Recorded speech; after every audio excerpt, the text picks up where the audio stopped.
पुण्यातील गणेशोत्सवाला मोठ्या धूमधडाक्यात सुरुवात या इथे झालेली आहे। आत्ताच दगडूशेठ गणपतीच्या जटोली शिवमंदिर या कर्तृत्वाला करण्यात आलेल्या विद्युत रोषणाईचं उद्घाटन जे आहे ते मुरली अण्णा मोहोळ यांनी केलेलं आहे। आपल्यासोबत केंद्रीय मंत्री मुरली अण्णा मोहोळ आहेत। जर जटोली शिवमंदिराला करण्यात आलेल्या विद्युत रोषणाईचं तुम्ही उद्घाटन केलेलं आहे, अतिशय भव्य दिव्य अशी प्रतिकृती साकारण्यात आलेली नाही।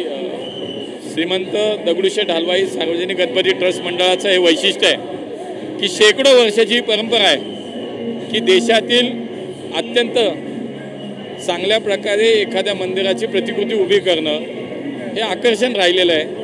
आजही हिमाचल प्रदेशमधल्या जटोली शिवमंदिराची प्रतिकृती उभी करताना आपण पाहू शकतो, इतकं भव्य स्वरूप आहे। लाखोंच्या संख्येने दिव्यांची रोषणाई या ठिकाणी केलेली आहे। त्यामुळे केवळ महाराष्ट्रातच नाही, देशात जगभरातनं बाप्पाच्या आशीर्वादाला आणि या मंडळाचा देखावा पाहायला, या मंदिर पाहायला लाखोंच्या संख्येनं भाविक या ठिकाणी येतात।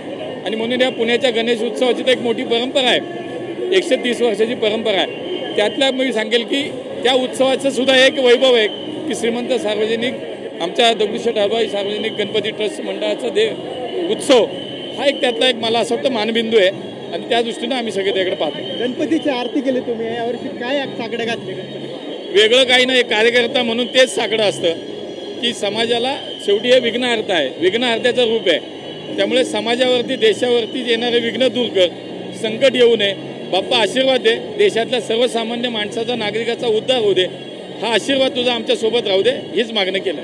तर विद्युत रोषणाईचं उद्घाटन केल्यानंतर केंद्रीय मंत्री मुरलीधर मोहोळ यांनी आपली प्रतिक्रिया जी आहे ती दिलेली पाहिजे। कॅमेरा पर्सन अण्णासाहेब सह विनय जगताप, TV9 मराठी।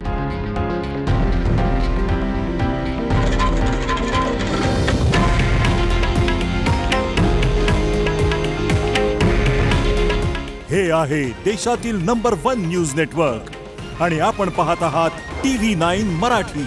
काळजी तुमची, हित महाराष्ट्राचं।